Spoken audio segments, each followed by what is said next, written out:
Ever find yourself just scrolling through all the new shows and movies and feeling this pressure? Like you have to watch the latest thing just to stay in the loop. Yeah, it's a common feeling. Well, you're definitely not alone. There's this YouTube channel, Pop Culture Crisis, and they've been really digging into this whole thing. And they came up with something pretty bold. Basically, their take is maybe you never actually need to watch new Hollywood stuff. It's a provocative idea, for sure. And what really jumps out is their argument why. They're saying it's not really about genuine excitement for new stories anymore. Right. It's more about, that fear of missing out. Yeah. FOMO, that feeling you're going to be left out of the conversation if you haven't seen the latest big thing. Exactly. And they also argue that, weirdly, this situation means you, the audience, actually hold more cards than you might think. Interesting.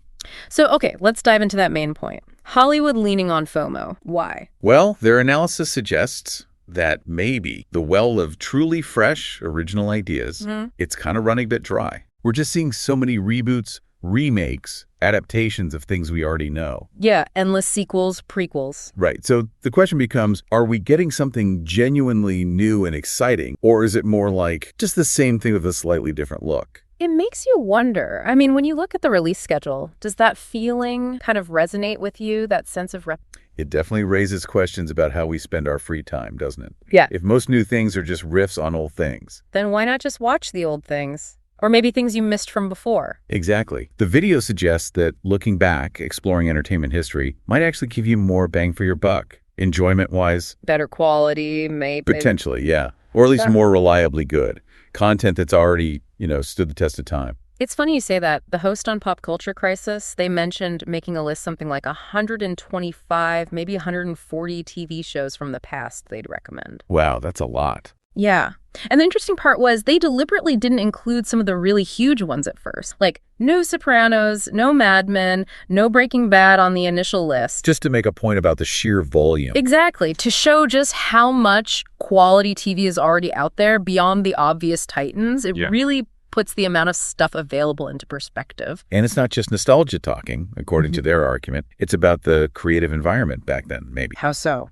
Well, they suggest that maybe 10, 20 years ago, the focus was more squarely on the writing, good stories, solid character arcs. Less about the franchise potential or the message. Perhaps. Yeah. They point to a kind of consistency in storytelling back then that some people feel is, well, maybe lacking a bit now in some mainstream stuff. It's interesting because, look, I've definitely enjoyed some new shows recently. I thought High Potential was, fun. I saw that one. And Murder in a Small Town, that kept me watching. Yeah. Even that show, Paradise.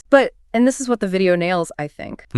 None of them were really revolutionary, were they? Right. Familiar formulas. Yeah. High Potential is the classic quirky genius solves crime. Murder in a Small Town is, a small town murder mystery. We've seen those beats before. Paradise was entertaining, but it wasn't exactly breaking new ground. Precisely. And the video talks about this shift, like how we approach new shows now. There's often this maybe subconscious hesitation. Yeah, like your hackles are up a bit. Kind of. You sort of expect less, maybe, compared to sitting down to watch, say, a classic acclaimed series from 10 years ago where you feel more confident it's going to be good. It's like your internal quality control is just working harder with the new stuff. Yeah, exactly. That quality radar is on higher alert. And okay, sure, we've had some great recent shows, things like Silo or Severance. Shogun was huge. Definitely exceptions. Good ones, too. But the broader point from the video still stands, doesn't it? Why feel forced to constantly roll the dice on something brand new, maybe unproven? When there's this massive library, this seemingly endless well of older stuff that's already proven its worth. Right. And then they make this interesting connection. They suggest that by focusing more on older content, we can actually shift the power dynamic with Hollywood a bit. How does that work? Well, the argument goes, if you're not feeling obligated to watch every single new thing that trends, you become less influenced by whatever narratives or, as they put it, messaging Hollywood might be trying to push through that new content. So it's about resisting the hype cycle. In a way, yeah. The act of deliberately choosing from the back catalog instead of just consuming what's being heavily marketed right now becomes a form of, audience power. You're making an active choice. That's actually a really compelling thought, that just choosing what you want to watch from any era is kind of a statement. And they really hammered this home with examples of reboots that just seem unnecessary or maybe even destined to fail. Like what? They brought up a Little House on the Prairie reboot. Yeah. And the host said something like, it's a reboot literally 0 people in history are asking for. Okay, that's blunt. And they were really skeptical about whether it could possibly capture the heart and soul of the original. Well, that's the challenge with any reboot, isn't it? Balancing nostalgia with modern times. And they had similar thoughts about the new X-Files reboot. Oh, yeah, with Ryan Coogler involved? That sounded interesting on paper. It does, and they acknowledge Coogler's talent is a plus. But the concern was, how do you handle X-Files themes, especially the conspiracy stuff, today? Because the meaning of conspiracy theory is so different now than it was in, 1993? Exactly. The whole cultural context has shifted dramatically. Can it still work in the same way, or does it become something else entirely? That's a really good point. It's not just about bringing back characters. It's about whether the original themes even translate anymore. And sometimes it's not even about adapting old stuff. New shows can sometimes feel dated almost immediately. The Pop Culture Crisis host pointed to that show Paradise again. Apparently it uses the phrase billionaires with a B. Okay. And their argument was that specific phrase really pins the show down to right now, 2024.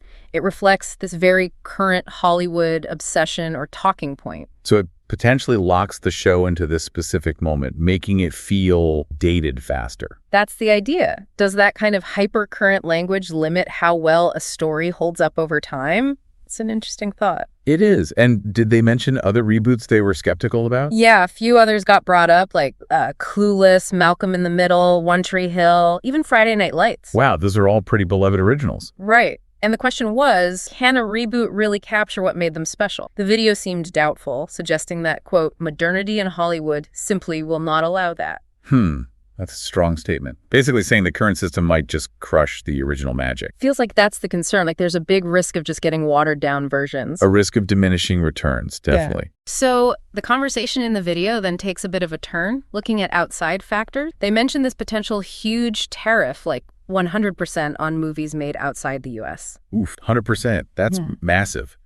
What's the thinking there? Well, the idea is probably to boost Hollywood production, keep jobs in the U.S., that sort of thing. Okay, I can see the logic from a domestic industry perspective, but what about the audience? That's the potential downside the video highlights. If that happened, it could really limit access to international films and shows, couldn't it? Oh, absolutely. Think about anime, K-drama, things a lot of people have turned to. Right. They mentioned Godzilla -1 as a specific example of a recent international hit. Yeah, that was huge. People loved it. So if you suddenly make things like that twice as expensive or harder to get, you're cutting off options that viewers are clearly enjoying, often specifically because they offer something different from Hollywood. So it could actually harm the audience by reducing choice, even if it's meant to help the industry. That seems to be the concern raised in the video, yeah. Interesting. Okay, so wrapping this all up, the video's main message seems to be about empowering the viewer, right? Taking back control from the FOMO. Pretty much. So what's the practical advice? What do they suggest you, the listener, actually do?